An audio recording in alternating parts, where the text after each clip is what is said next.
یہ سورہ مائدہ کی آیت نمبر 93 ہے، جس کو میں نے آج کی گفتگو کے لیے بنیاد بنایا۔ اب آپ بڑے غور سے دیکھیں، نوٹ کر لیں اور گھروں میں جا کے اس کا مطالعہ کریں ضرور۔ اس کا ترجمہ کھولیے، اگر تو آپ کے پاس عرفان القرآن ہے، میرا ترجمہ قرآن جو، تو آسانی ہوگی، چونکہ میں نے ترجمے میں ضروری وضاحتوں کی خاطر جگہ جگہ بریکٹس دی ہیں۔ جو بات لفظوں سے بالا معنی اور مفہوم سمجھانے کے لیے ضروری ہوتی ہے تو اسے میں بریکٹس میں وضاحت کرتا ہوں، جو تفسیر کا بدل بن جاتی ہے۔ اور اگر عرفان القرآن نہیں ہے تو کوئی بھی ترجمہ ہے تو آپ کسی بھی مترجم سے کے ذریعے اس کے ترجمے کو پڑھیے اور غور کیجئے۔ ارشاد فرمایا گیا، لیس علی الذین آمنوا وعملوا الصالحات جناح۔ بڑی توجہ سے اس پر غور کریں۔ ان لوگوں پر، اب یہ تو ان لوگوں کے لیے توجہ طلب ہے یہ آیت کریمہ جو اصلاً تصوف کے منکر ہیں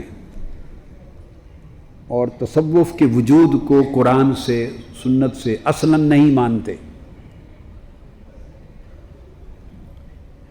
اور درجہ بندی جو صوفیاء اور اولیاء بیان کرتے ہیں اس کے انکار کرتے ہیں، اس درجہ بندی کا، ان مراتب کا انکار کرتے ہیں۔ ارشاد فرمایا، ان لوگوں پر جو ایمان لائے اور نیک عمل کرتے رہے، الذین آمنوا وعملوا الصالحات، تو پہلی بار دو لفظ استعمال ہوئے، ایمان اور عمل صالح۔ ایمان لائے اور نیک عمل کرتے رہے، ان پر اس حرام میں کوئی گناہ نہیں، اس حرام کے اگر انہوں نے کھایا یا پیا یا کیا، اس حرام میں کوئی گناہ نہیں جو حکم حرمت اترنے سے پہلے وہ کھا پی چکے۔ جو چیز جب اللہ اس کے رسول نے حرام نہ کی تھی، کوئی چیز اصلاً حرام نہیں ہے، یاد رکھ لیں، کوئی بھی چیز اصلاً حرام نہیں ہے، ہر شے کی اصل اباحت ہے۔ حرام کوئی بھی چیز اس وقت ہوتی ہے جب اسے اللہ یا اللہ کا رسول حرام ڈکلیئر کر دیتا ہے۔ جب اللہ یا اللہ کا رسول اس کو حرام کہہ دے تو وہ چیز اسی لمحے حرام ہو جاتی ہے، اس کی حلت جاتی رہتی ہے، حرمت آ جاتی۔ اور جس چیز کو اللہ اور اللہ کا رسول حرام نہ کہے وہ اپنی اصل اباحت پر، پرمیسیبلٹی پر رہتی ہے، وہ اپنی اصل پر حلال رہتی ہے۔ آپ کی مرضی، آپ اسے اپنائیں کھائیں یا نہ اپنائیں اور نہ کھائیں، آپ پر پابندی نہیں ہے، مگر آپ اس کو حرام نہیں کہہ سکتے، وہ مباح اور حلال ہوتی۔ تو جب کسی چیز کے حرام ہونے کا حکم اترا، اس لمحے وہ حرام ہوئی۔ اس سے پہلے وہی چیز اگر کھانے کی تھی تو لوگ کھاتے رہے، پینے کی تھی تو پیتے رہے، اگر کچھ کام تھا کرنے کا تو کرتے رہے۔ اس حرمت کے اترنے سے پہلے تو قرآن فرما رہا ہے، جو لوگ اب ایمان لے آئے ہیں اور نیک اعمال اختیار کر لیے ہیں، وہ فکر نہ کریں کہ اب جب حرمت کا حکم اتر آیا ہے کسی چیز کا تو پریشان نہ ہو کہ یہ تو اب حرام ہو گئی اور ہم تو پہلے کھایا پیا کرتے تھے۔ تو فرمایا، جو حرام ہونے کا حکم اترنے سے قبل وہ کھا پی چکے، اس کا انہیں کوئی گناہ نہیں ہے۔ یہ پہلا حکم آیا جس میں ایمان اور عمل صالح کا ذکر کیا، کہ چونکہ اب تم ایمان لے آئے ہو اور عمل صالح نیک عمل کر رہے ہو، سو پچھلا دور مٹا دیا گیا۔ ایمان اور عمل صالح کا پہلا درجہ۔ اس کے بعد فرمایا، فیما طعموا اذا متقوا وآمنوا وعملوا الصالحات۔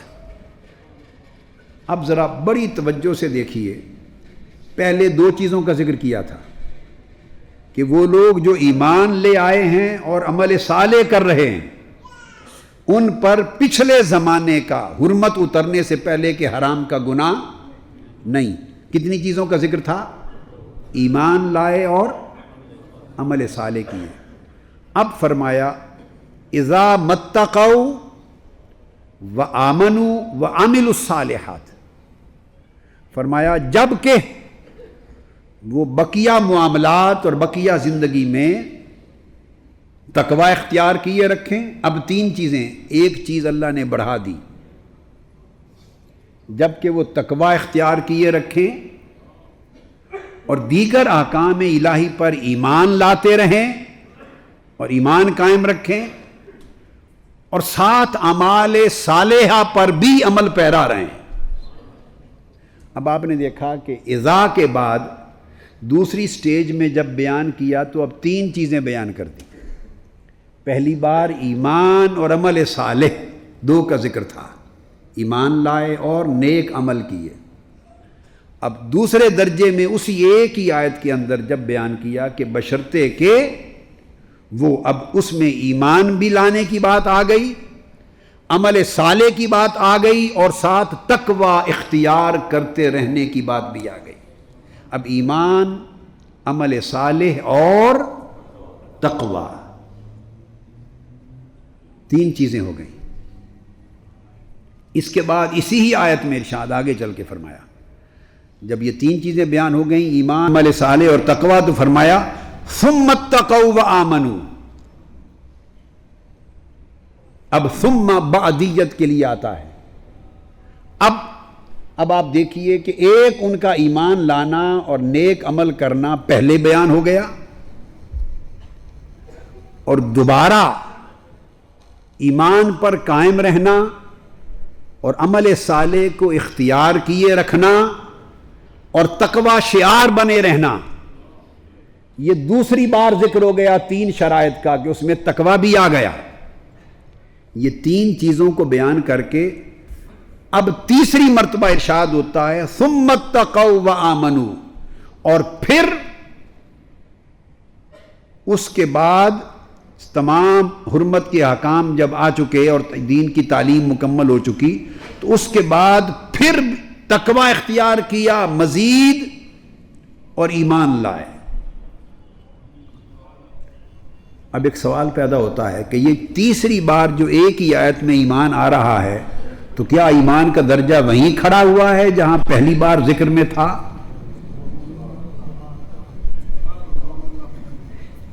ایک درجہ ایمان وہ ہے جو پہلی بار ذکر میں ہے، ایک درجہ ایمان وہ ہے کہ جن کے لیے بتایا کہ پچھلے دور کا کوئی گناہ نہیں، ایک وہ ایمان کا درجہ ہے اور اس کے ساتھ عمل صالح ملے ہوئے ہیں.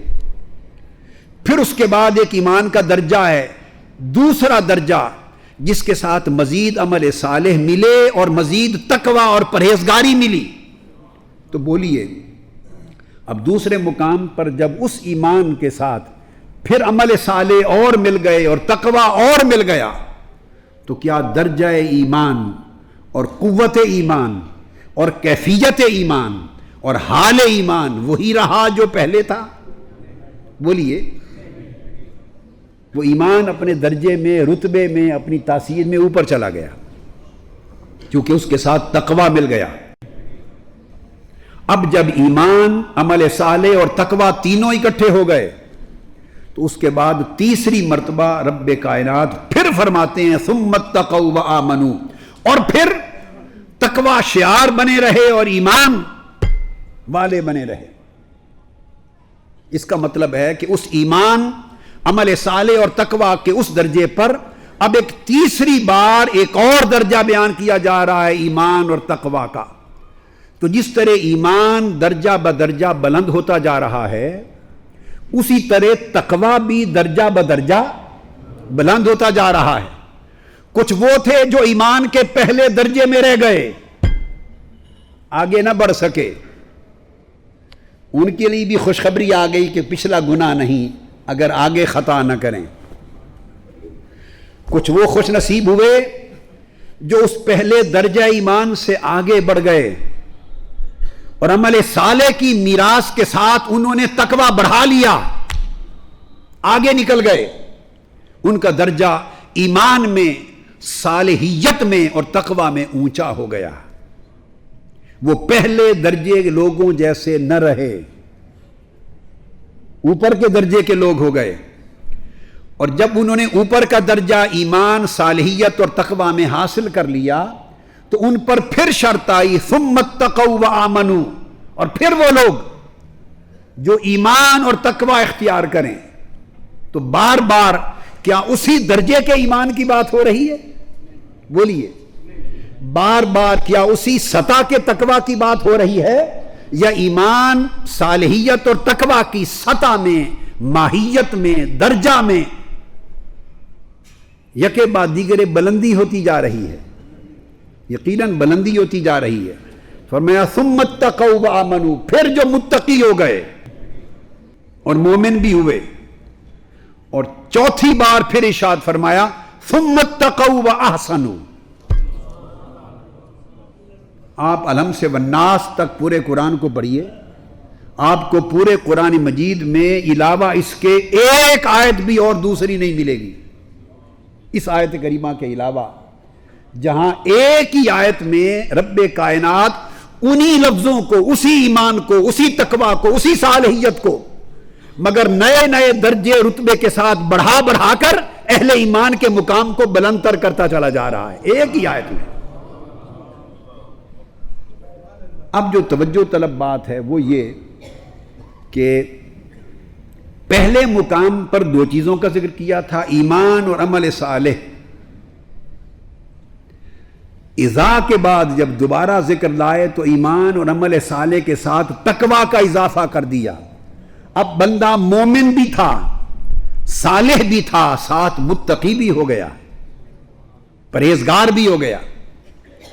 جب تیسرا درجہ آیا تو تیسرے درجے میں چونکہ اب اوپر چلے گئے تھے تو لوٹا کر پھر ایمان اور تقوی کا ذکر کیا۔ ایمان ہر بار ساتھ چلتا رہا، یہ بات بڑی اہم ہے، اور تقوی کا ذکر ساتھ ساتھ بڑھتا رہا۔ جب 3 بار ایمان اور تقوی کا ذکر عمل صالح کے ساتھ کر چکے تو چوتھی بار ثم اتقوا واحسنوا، اب ایمان کا ذکر نہیں کیا کہ ایمان اپنے درجے میں کمال پر پہنچ گیا۔ ایمان کا ایک اپنا دائرہ ارتقاء تھا، ترقی پانے کے اس کی اپنی سیڑھیاں تھیں، اپنے درجے تھے، اپنے رتبے تھے۔ وہ پہلی بار بھی آمنو میں آ گیا، پھر آمنو میں آ گیا، پھر آمنو میں آ گیا۔ 3 سیڑھیاں درجے طے کر کے ایمان اپنے مرتبہ کمال کو پہنچ گیا۔ 2 بار اعمال صالحہ کا ذکر آیا اور 2 بار ہی تقوی کا ذکر آیا۔ 3 بار ایمان کا ذکر آیا، بولیے کتنی بار؟ ایمان کا ذکر آیا، 2 بار عمل صالح کا ذکر آیا اور 2 ہی بار تقوی کا ذکر آیا۔ 3 ایمان کے درجے، 2 عمل صالح کے اور 2 تقوی کے۔ جب 7 بار ایمان، عمل صالح کے اور تقوی کے بیان کر کے 7 درجے ہو چکے اہل ایمان کے، تو چوتھی مرتبہ ایمان کا ذکر نہیں کیا کہ ایمان اپنے کمال کو پہنچ چکا ہے۔ اب پچھلے ذکر میں سے تقوی کو رکھا اور پہلی بار ایک چوتھی چیز کا ذکر اضافہ کیا جس کا نام پہلے 3 مرتبوں میں نہیں لیا تھا۔ جب چوتھی بار ذکر کیا تو تقوی کو برقرار رکھا کہ تقوی کہیں رک نہیں سکتا، تقوی کا دامن کبھی چھوڑا نہیں جا سکتا، مگر ایمان اپنے کمال پر پہنچا دیا، تقوی 7 اونچے درجے پہ رکھا، اور چوتھی مرتبہ ایک اور شرط ایسی لگا دی جو پہلے 3 درجات میں جس کا ذکر موجود نہ تھا، اور وہ فرمایا ثم اتقوا واحسنوا، اور پھر وہ صاحبان تقوی ہوئے اور بالآخر صاحبان احسان بن گئے۔ صاحبان تقوی ہوئے اور بالآخر صاحبان احسنوا، صاحبان احسان ہو گئے۔ اب اللہ رب العزت نے جب ایمان اپنے کمال کو پہنچ گیا، عمل صالح اپنے کمال کو پہنچ گیا، تقوی اپنے کمال پہ پہنچ گیا. اب رب کائنات نے فرمایا بندے اب تیرا ایمان بھی مرتبہ کمال میں ہے, تیرا عمل صالح بھی مرتبہ کمال میں ہے, تیرا تقوی بھی مرتبہ کمال میں ہے. اب تو اس مقام پر ہے کہ تجھے ایک ایسی زینت عطا کی جائے, تجھے ایک ایسا شرف عطا کیا جائے, تم ایک ایسے نئے مرتبے پر فائز کیا جائے جس کا ذائقہ تو نے پہلے تینوں مرتبوں میں نہیں چکھا تھا. اور وہ کیا ہے؟ فرمایا وَأَحْسَنُوا, اب تمہیں صاحبان تقوی میں تو شامل کر لیا تھا, اب تقوی کے کمال پر پہنچے تو تمہیں اب مرتبہ احسان عطا کرتے ہیں اور صاحبان احسان ہو گئے. اور جب احسان کے درجے پر مومن پہنچا, کیا مومن اپنی مومنانہ زندگی سے ایمان سے چلا تھا اور مرد صالح بنا, اور مرد صالح سے چلا مرد متقی بنا, اور تقوی پہ تقوی اور تقوی پہ تقوی تہ در تہ بڑھتا گیا. اور جب کمال پر پہنچا ایمان, عمل صالح اور تقوی, تو اسے زینت احسان عطا کی. اور جب بندے کو مرتبہ احسان پہ فائز کر لیا تو تب فرمایا واللہ یحب المحسنین, اور جو لوگ صاحبان احسان ہو جاتے ہیں اللہ ان سے محبت کرتا ہے.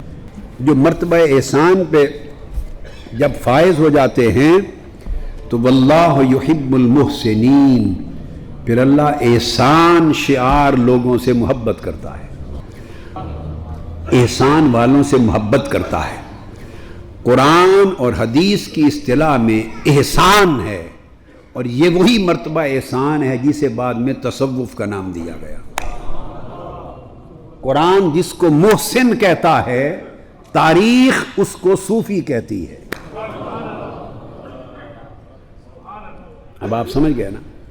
اور جب وہ محسن احسان میں کامل ہوتا ہے تو قرآن اور حدیثی کی اصطلاح میں وہ ولی کامل ہو جاتا ہے.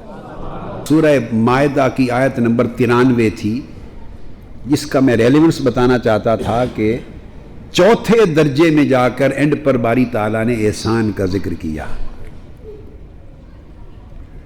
اب لا محالہ یہ احسان کوئی عام درجے کی نیکی نہیں ہو سکتی کہ کوئی اس کا یہ معنی لینا چاہے جیسا بندہ بندے پر احسان کرتا ہے. یہ عام نیکی جو بندہ بندے کے ساتھ کرتا ہے وہ یہاں مراد نہیں لی جا سکتی. یعنی میں اس تفسیر پر ذمہ داری کے ساتھ کہنا چاہتا ہوں, اس لیے کہ 3 مرتبہ جس رب ذوالجلال نے ایمان, عمل صالح اور تقوی کے مراتب کو دہرا کر اینڈ پر جا کر احسان کی بات کی, تو وہ احسان عام درجے کی نیکی نہیں, اس درجے کی نیکی تو ایمان میں بھی آ گئی تھی, اس درجے کی نیکی تو اعمال صالحہ میں بھی آ گئی تھی, عام درجے کی نیکی تو تقوی میں بھی آ گئی تھی. یہ اینڈ پر جا کے کہنا وَأَحْسَنُوا وَاللَّهُ يُحِبُّ الْمُحْسِنِينَ, اس کا مطلب ہے اس سے مراد احسان کا وہ مرتبہ ہے جو پہلے تینوں درجوں سے بلند ہے.